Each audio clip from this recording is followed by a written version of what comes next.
Example 1. Patterned conversation between two friends, Mia and Sophie, chatting over coffee about the challenges they face when communicating with their respective partners. Sophie, do you ever feel like Jake just doesn't get it sometimes? Oh, tell me about it. Last week, I hinted to Tom about wanting to have a date night, and he thought I was talking about ordering pizza and watching a game. Exactly. The other day, I was talking to Jake about how I felt overwhelmed at work and just needed some support. Instead of listening, he started suggesting ways to fix the issue. I just wanted him to hear me out, you know? Men and their fix-it mode. Tom does the same thing. Sometimes, I don't need solutions, I just need a listening ear. Why is it so hard for them to understand? Right? And I appreciate the effort, but they don't realize that we don't always need them to be our knights in shining armor. Sometimes, we just need them to be there. Preach! And don't get me started on the emotional part. I feel like I need to spell things out for Tom to understand how I'm feeling. Subtlety is lost on him. Oh, tell me about it. Last month on our anniversary, I was hoping Jake would remember and plan something. But he completely forgot. When I brought it up, he said he didn't think anniversaries were that big of a deal. Oh no! That must have been so disappointing. It's not about grand gestures, but just the thought behind them. Tom sometimes says he doesn't understand the female mind. Ah, the classic female mind excuse. I swear, if Jake had a penny for every time he said he couldn't read my mind, he'd be a millionaire by now. True. I guess we need to find ways to communicate better, but it's just exhausting sometimes. It is. But I guess that's what makes relationships a journey. There's always something to learn and grow from. Maybe we should have a double date and give them a crash course on understanding us. Oh, that would be a sight. But in all seriousness, maybe we should. Communication is a two-way street, after all. True. Let's plan it. For now, let's enjoy our coffee and maybe do some shopping therapy. Now you're talking. Example 2. Patterned conversation between two friends, Jack and Leo, catching up over a couple of beers and discussing the age-old topic of understanding women. Man, Leo, I swear, sometimes I think understanding quantum physics would be easier than understanding women. Tell me about it.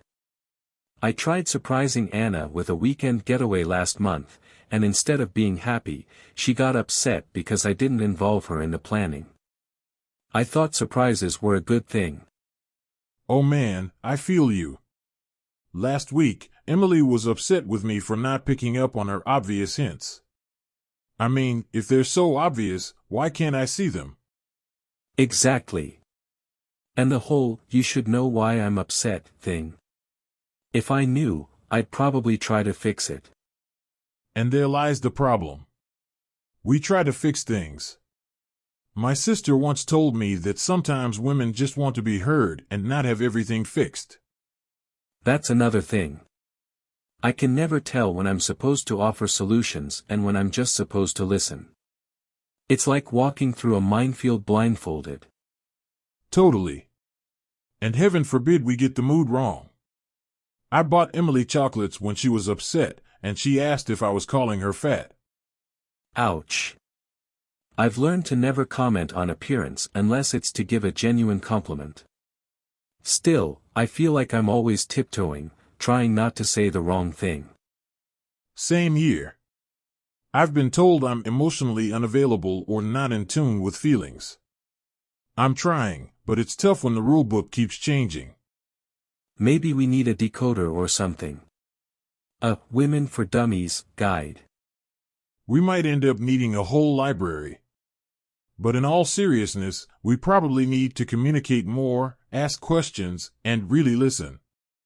Agreed. Though it's a challenge, the effort's worth it. At the end of the day, understanding each other better only strengthens the bond.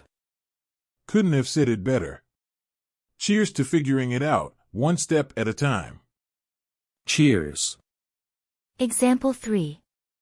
Conversation between two colleagues, Maya and Carlos, discussing their experiences with remote work and the challenges and benefits associated with it. Hey, Maya. How have you been finding remote work?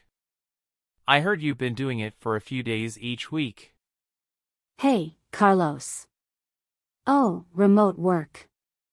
It's a mix, to be honest. On one hand, I love the flexibility. No commute, working in my pajamas, it's great. But on the other hand, I sometimes feel isolated. How about you? I get what you mean. I've been remote for about 50% of the week, and while I do enjoy the quiet and the chance to focus, I do miss the office buzz and chatting with you guys during breaks. Absolutely. And the whole work-life balance thing can get tricky. Sometimes I find myself working longer hours just because my desk is right there in the living room. I've been there. It's so tempting to just check one more email or finish one more task, especially when there's no physical boundary between work and home. I've had to set strict boundaries and even schedule my break times. That's a good idea. I think I need to do that too. Plus, with all the video meetings, I sometimes feel like I'm on camera more than actual movie stars. Zoom fatigue is real. But hey, remote work has its perks, like being able to make a fresh lunch or take a quick power nap if needed. True. No more expensive takeout lunches. I've been trying out new recipes during my breaks, and it's been fun. But I do wonder, do you think this hybrid model will stick around post-pandemic? I think so. Companies are seeing the benefits in terms of reduced overheads, and many employees love the flexibility. But like everything, it'll need tweaks and adjustments to get the balance right. Agreed. Well, I better get back to my desk.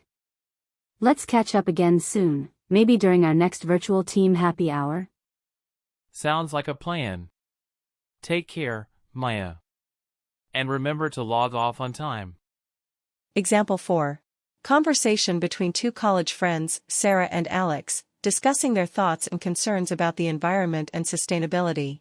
You know, Alex, ever since I took that environmental science class, I've been so much more aware of our impact on the environment.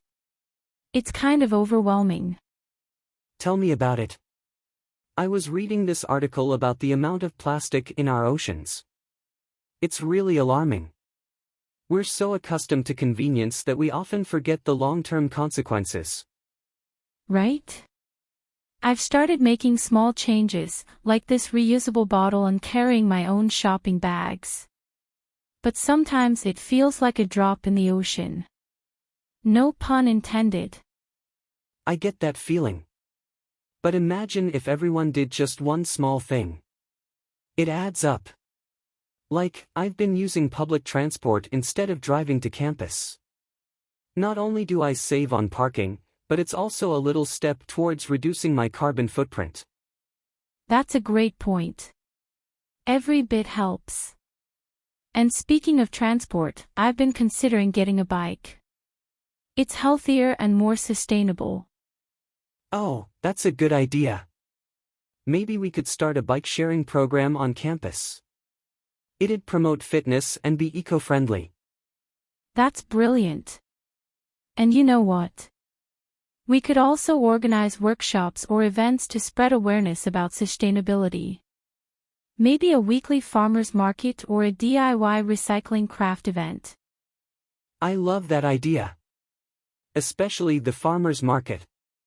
Local produce is not only fresher but also has a lower carbon footprint since it doesn't travel that far. And a recycling workshop would be fun and educational. Let's propose these ideas to the student council. We might inspire others to take small steps towards a more sustainable future. Absolutely. Change starts with us. Let's make it happen. Example 5. Conversation between a couple, Emma and Alex, at a restaurant. I really like the ambience of this place, Alex.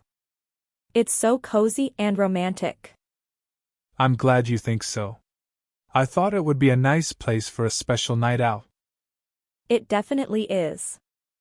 I appreciate you putting in the effort to find such a great spot. Of course, anything for you. Everything on the menu looks so delicious, I'm having a hard time deciding. I know, right? I'm torn between the steak and the chicken parmesan. Good evening. Are you ready to order? I think so. I'll have the steak, medium rare, please. And I'll have the salmon with a side of roasted vegetables, please. Excellent choices. Would you like to start with any appetizers? What do you think, Alex? The garlic bread or the stuffed mushrooms? Let's do the garlic bread. Great.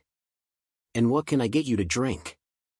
I'll have a glass of the house white, please. And I'll have a glass of the house red, please. Perfect. I'll get those started for you. I'm really looking forward to the food.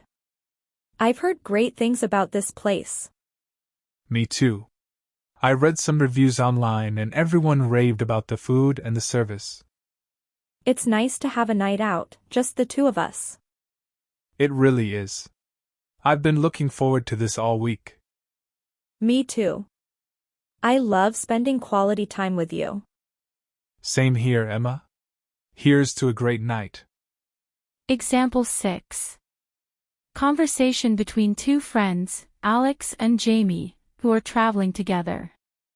Alex realizes that he has lost his passport and they discuss the steps to report it to the appropriate services.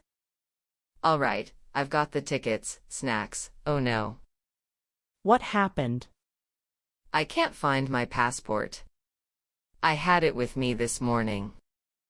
Okay, don't panic. Let's retrace your steps. Did you take it out at any point? Yeah, I had to show it at the hotel reception when we checked out. Did you put it back in your bag after that? I thought I did, but I'm not sure now. All right, let's check all your bags thoroughly. It's not here. What do I do now? First, let's call the hotel and ask if they found it. If not, you'll need to report it lost and contact the embassy. Right, I'll call the hotel now. They didn't find it. Okay, the next step is to report it lost. Let's go to the police station and then you'll need to contact your embassy. All right, let's go. Hi, I lost my passport and I need to report it. Sure, I'll need your full name, date of birth, and the address of where you're staying. It's Alexander James Brown, born on March 5, 1990, and we're staying at the Green Hotel. Thank you, I'll make the report now. You will also need to contact your embassy and inform them. Yes, I will do that. Thank you. Okay, next step is to contact the embassy. Do you have their number? I don't. Could you look it up for me? Sure, 1 second. Hi, my name is Alexander Brown. I'm a tourist and I have lost my passport. I've already reported it to the police. I'm sorry to hear that, Alex. Thank you for reporting it to the police. Can you come to the embassy with the police report, 2 passport-size photos, and any other form of identification you have? Yes, I can do that. How long will it take to get a new passport? It usually takes about 3 to 5 business days to process an emergency passport. But we will do our best to help you as quickly as possible. Thank you, I really appreciate it. I will come to the embassy right away. What did they say? I need to go to the embassy with the police report, 2 passport-size photos, and any other identification. They said it usually takes 3 to 5 business days to process an emergency passport. All right, let's get the photos taken and then head to the embassy. Hi Alex, I spoke with you on the phone. Can I have the police report, your photos, and any other identification you have? Yes, here they are. Thank you. We will start the process for your emergency passport. Please fill out this form. Thank you, Alex. We will contact you as soon as your emergency passport is ready. Thank you so much for your help. Great, that's done. Let's go back to the hotel and figure out the rest of our trip. Yeah, thanks for your help, Jamie. I don't know what I would have done without you. No problem, Alex. That's what friends are for. Example 7. Conversation between two people, Sam and Chris, arguing about wrong car parking. Excuse me, I think you parked your car in a handicapped spot. Oh, did I? I didn't notice. It's clearly marked. You should move your car. I'll only be a few minutes. It's not a big deal. It is a big deal. It's illegal and inconsiderate. I didn't see any other available spots and I'm in a hurry. That doesn't make it okay. You should move your car. I said I'll only be a few minutes. What's the problem? The problem is that it's a spot reserved for people with disabilities. What if someone needs it while you are in the store? I don't see anyone who needs it right now. That's not the point. It's not for you to use, period. Look, I get it, but I really am in a hurry and there are no other spots. I don't care if you're in a hurry. It's not an excuse. Move your car. Okay, I'll move it. I didn't mean to cause a scene. Thank you. It's important to be considerate of others. I know, I wasn't thinking. I'll move it now. Example 8. Conversation between a customer, Taylor, and a courier, Jordan, where they discuss and fix a delivery date for a parcel. Good afternoon, this is Jordan from XYZ Couriers. Am I speaking with Taylor? Yes, this is Taylor. Hi, Jordan. Hi Taylor. I am calling regarding the parcel we have for you.